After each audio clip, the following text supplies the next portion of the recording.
Hi, everybody. For those of you who don't know me, I'm Ben Skoma, and I read the autobiography Scar Tissue. Um, Scar Tissue is an autobiography of the lead singer of the Red Hot Chili Peppers, Anthony Kiedis. The mental illness or the mental disorder that he deals with throughout his life, starting at a very early age, is drug addiction. Starting at the age of 11 and then kind of going nonstop until he's 24 years old. Um, and it took more than, losing relationships and having a friend die from a friend of his dying from an overdose. Ultimately, it took some people that looked up to Anthony and those who wanted the best for him and encouraged him to get help by going to rehab. So finally, after daily drug use from 11 years old to 24 years of age, he finally admitted himself to rehab, where he was able to finally kind of understand the benefits of being sober and how he actually ended up, enjoying discovering that side of life after having done drugs for so long. So the themes that came up were obviously his addiction that I spoke briefly about. And then it doesn't stop when he's 24 years old. He actually, kind of gets sober. I think he's sober for about a month. And then I think he kind of gets back into it. And then after, another months, almost a year later, doing, drugs daily again, he admits himself to another rehab where he's able to really kind of understand it even better, or at least his addiction and the recovery process, and he's able to maintain a level of sobriety for 5.5 years. Um, and once he kind of breaks that sobriety and relapses, he kind of lies about it for about 6 months, and then it's kind of more evident, and everyone else is aware that he's using again. And then from that point on, it's really hard for him to even maintain any level of sobriety for longer than like a month or two. And I think it's something he's probably still dealing with. The book kind of ends in I think it's his mid 30s. But yeah, struggling up until that point. Um, so prominent themes: addiction, drugs, sex, and rock and roll, obviously, and then complicated relationships. And that's very evident with his father, who kind of introduced him to drugs, his very sweet but passive mother, who kind of enabled that type of behavior, and all of the many people, girlfriends, wives that Anthony, I don't think he ever married actually, but all the girls he ends up falling in love with.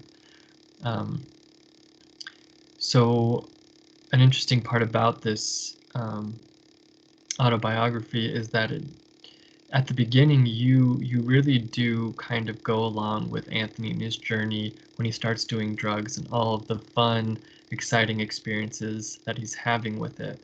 And it actually seems pretty joyful and fun, and it's almost like you're there with him, like being a part of it.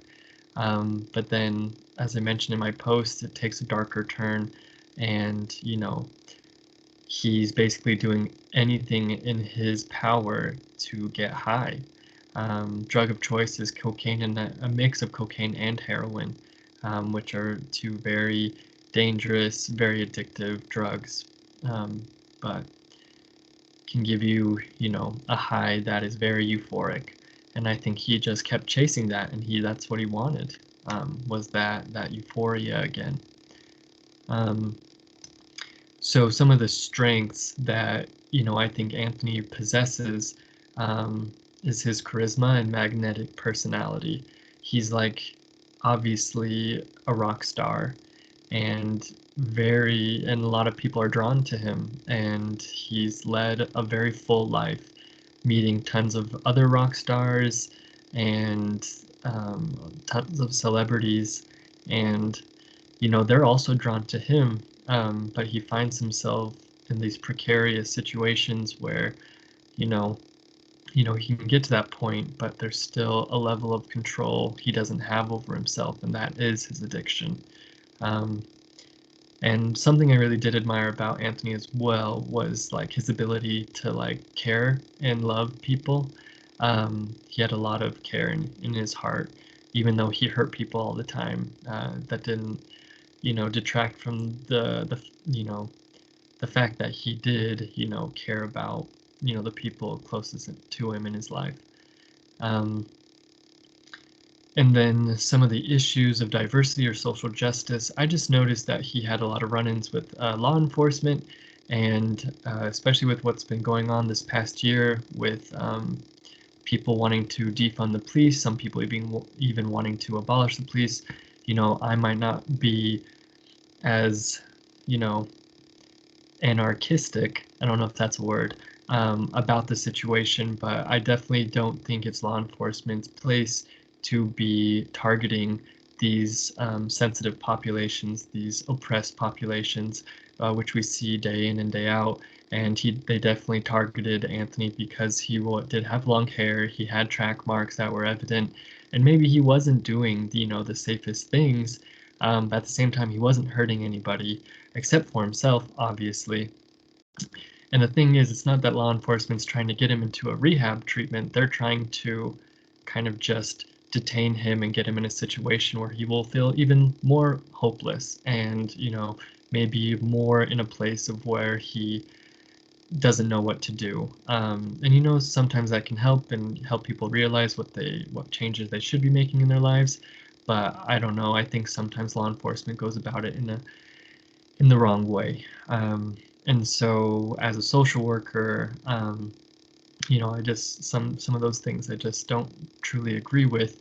But what I hope to apply as a social worker as well is just understanding that addiction is one of the most powerful disorders and problems, or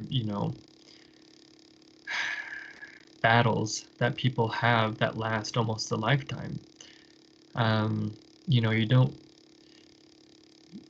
people don't seek out, rehabilitation until it's gotten so bad. And that's something that maybe I won't be able to fully understand, but at the same time, I can be a proponent and an advocate for those who might be struggling. And I want to be that for, my clients. I want to empathize with their situation because what they're going through is hell, what it sounds like to me. It's not something I've experienced, probably won't experience, don't plan on experiencing. At the same time, it's those people that deal with such severe addictions, they need so much support, and that's what I hope to do, and just view them as people, not criminals, not addicts, but people who are battling addiction. And then obviously personal reaction to the book, it just made me very grateful that I don't have an addiction. And then it kind of was like hard for me to read some of the parts of the book because they were so hard on Anthony, and his experiences, seemed like they would be too much for somebody like me. And I guess that's why I'm grateful I don't, I'm not experiencing that. But what I do admire is like his, relentlessness and in combating that addiction and trying to fight it, even though it's sometimes a losing battle. But he doesn't give up, and I do admire that about him. And obviously, he, ended up becoming very successful and wealthy, and somebody who has an addiction and can do all those things. There is hope, and I think that the book also gave me that level of clarity that there is hope for our clients that are dealing with something so difficult. But that's everything. I hope that satisfied all of the criteria for this video. I'm sorry it's a little bit late. You know Appreciate you, Dr. Haslam. But yeah, this course has been fun, and thanks for letting us read these fun autobiographies. Bye.